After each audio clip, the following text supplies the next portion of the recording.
Assalamualaikum warahmatullahi wabarakatuh. Salam sejahtera bagi kita semua. Pada video kali ini kita akan belajar tentang peran, fungsi, dan kompetensi bidan. Yang mana pada pertemuan sebelumnya kalian sudah belajar tentang definisi bidan, siapakah bidan itu, kemudian juga sudah mempelajari filosofi bidan, paradigma kebidanan, dan sekarang saatnya belajar peran, fungsi, dan kompetensi bidan. Yang pertama adalah peran bidan. Peran di sini merupakan tingkah laku yang diharapkan oleh orang lain terhadap seseorang sesuai dengan kedudukan dalam suatu sistem. Sehingga dalam konteks peran bidan ini, peran bidan adalah tingkah laku yang diharapkan oleh orang lain terhadap seorang bidan dalam kedudukannya sebagai bidan. Dalam melaksanakan profesinya, bidan memiliki 4 peran, yaitu peran sebagai pelaksana, sebagai pengelola, sebagai pendidik, dan sebagai peneliti. Peran bidan yang pertama adalah sebagai pelaksana. Peran sebagai pelaksana, bidan memiliki 3 kategori tugas, yaitu ada tugas mandiri, tugas kolaborasi, dan tugas ketergantungan. Tugas mandiri bidan yaitu tugas yang menjadi tanggung jawab bidan sesuai dengan kewenangannya. Kemudian yang kedua adalah tugas kolaborasi. Kolaborasi merupakan tugas yang dilakukan oleh bidan sebagai anggota tim yang kegiatannya dilakukan secara bersamaan atau sebagai salah satu urutan dari proses kegiatan pelayanan kesehatan.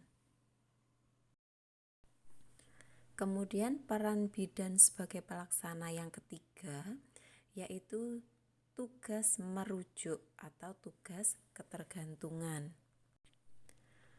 Tugas ketergantungan atau merujuk yaitu tugas yang dilakukan oleh bidan dalam rangka rujukan ke sistem pelayanan yang lebih tinggi atau sebaliknya, yaitu pelayanan yang dilakukan oleh bidan sewaktu menerima rujukan dari dukun yang menolong persalinan, juga layanan rujukan yang dilakukan oleh bidan ke tempat atau ke fasilitas pelayanan kesehatan lain secara horizontal maupun vertikal atau ke profesi kesehatan lainnya.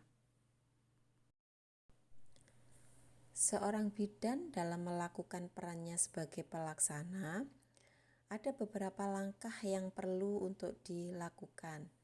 Di antaranya di sini ada 7 langkah. Yang pertama adalah bidan harus mengkaji status kesehatan untuk memenuhi kebutuhan asuhan klien yang pertama. Kemudian langkah yang kedua yaitu menentukan diagnosa atau masalah. Langkah yang ketiga, kalau sudah tahu diagnosanya, sudah ditegakkan diagnosanya, maka langkah bidan berikutnya adalah menyusun rencana tindakan sesuai dengan masalah yang dihadapi. Selanjutnya, setelah rencana sudah disusun, bidan melaksanakan tindakan sesuai dengan rencana yang disusun. Langkah selanjutnya setelah melakukan asuhan, maka bidan harus mengevaluasi tindakan yang telah diberikan. Setelah mengevaluasi, dilanjutkan dengan membuat rencana tindak lanjut dari tindakan tersebut. Dan langkah yang terakhir sebagai tanggung jawab dan tanggung gugat, maka bidan harus membuat dokumentasi kegiatan klien dan keluarga. Nah, itu tadi peran bidan sebagai pelaksana. Kita lanjutkan peran bidan yang kedua, yaitu peran bidan sebagai pengelola. Sebagai pengelola, bidan memiliki dua tugas, yaitu tugas pengembangan pelayanan dasar kesehatan dan tugas partisipasi dalam tim. Bidan bertugas mengembangkan pelayanan dasar kesehatan. Di sini terutama pelayanan kebidanan untuk individu, keluarga, kelompok khusus, dan masyarakat di wilayah kerja dengan melibatkan masyarakat. Peran sebagai pengelola yang kedua yaitu berpartisipasi dalam tim. Bidan berpartisipasi dalam tim untuk melaksanakan program kesehatan di sektor lain melalui bisa dukun bayi, kader kesehatan, serta tenaga kesehatan lain yang berada di bawah bimbingan dalam wilayah kerjanya. Kemudian peran bidan yang ketiga yaitu bidan sebagai pendidik. Sebagai pendidik, bidan memiliki dua tugas, yaitu sebagai pendidik dan penyuluh kesehatan bagi klien, serta pelatih dan pembimbing kader. Dalam menjalankan perannya sebagai pendidik, bidan memiliki tugas memberikan pendidikan dan penyuluhan kesehatan kepada individu, keluarga, kelompok khusus, dan masyarakat tentang penanggulangan masalah kesehatan. Masalah di sini khususnya yang berhubungan dengan pihak terkait, yaitu berkaitan dengan kesehatan ibu, anak, dan keluarga berencana. Kemudian sebagai pendidik, bidan juga memiliki tugas melatih dan membimbing kader. Dalam hal ini yang dimaksud kader itu termasuk siswa bidan atau mahasiswa kebidanan, serta membina dukun di wilayah atau tempat kerjanya.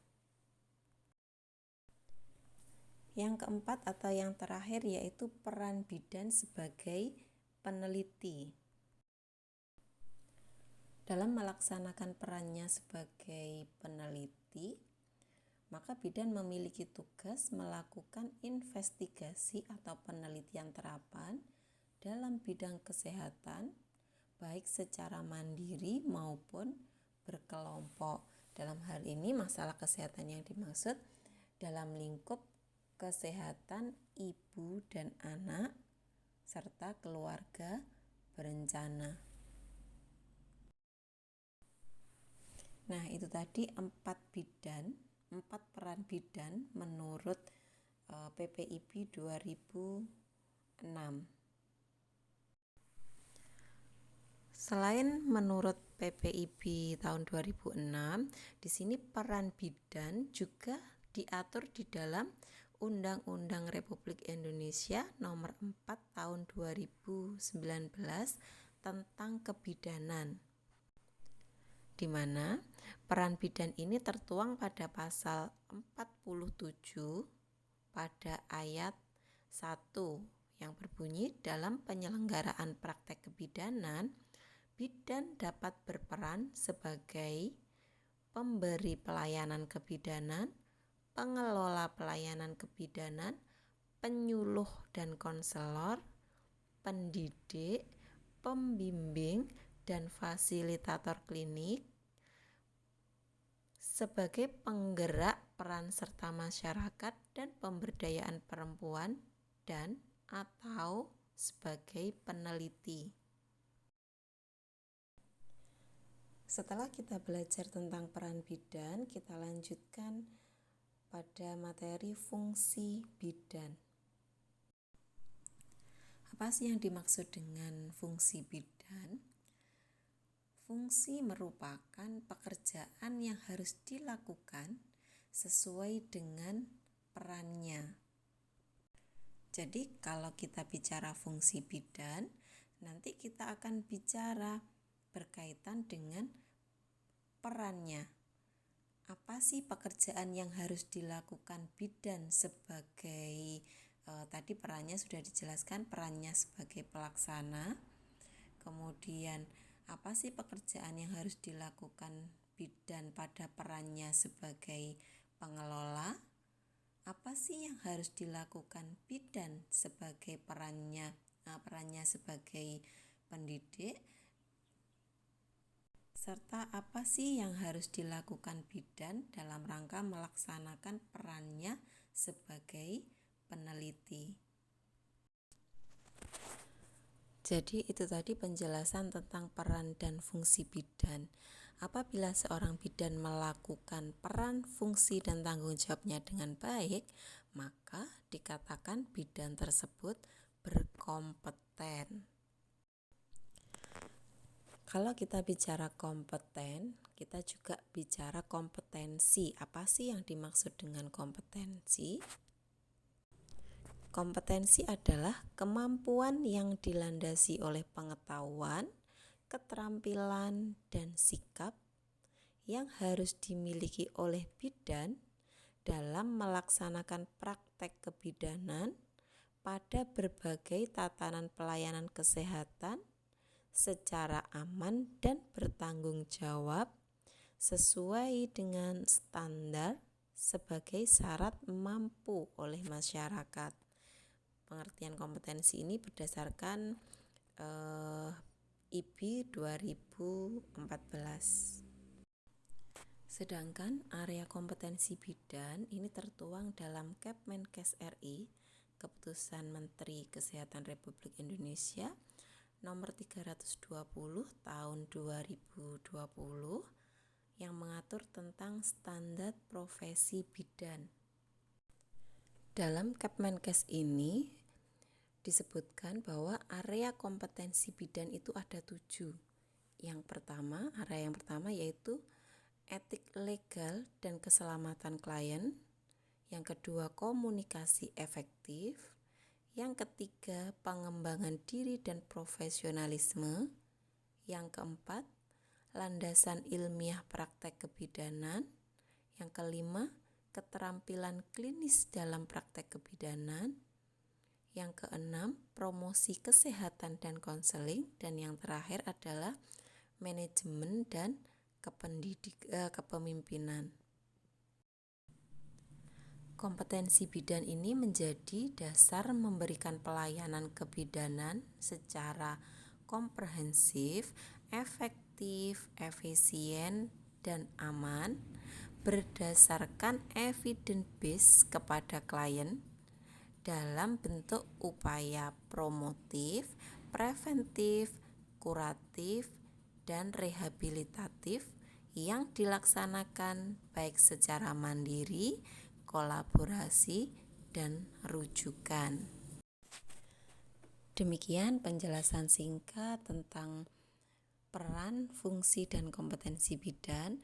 Semoga penjelasan singkat ini bisa membangkitkan penasaran kalian semuanya untuk mencari tahu lebih lagi tentang peran, fungsi, dan kompetensi bidan.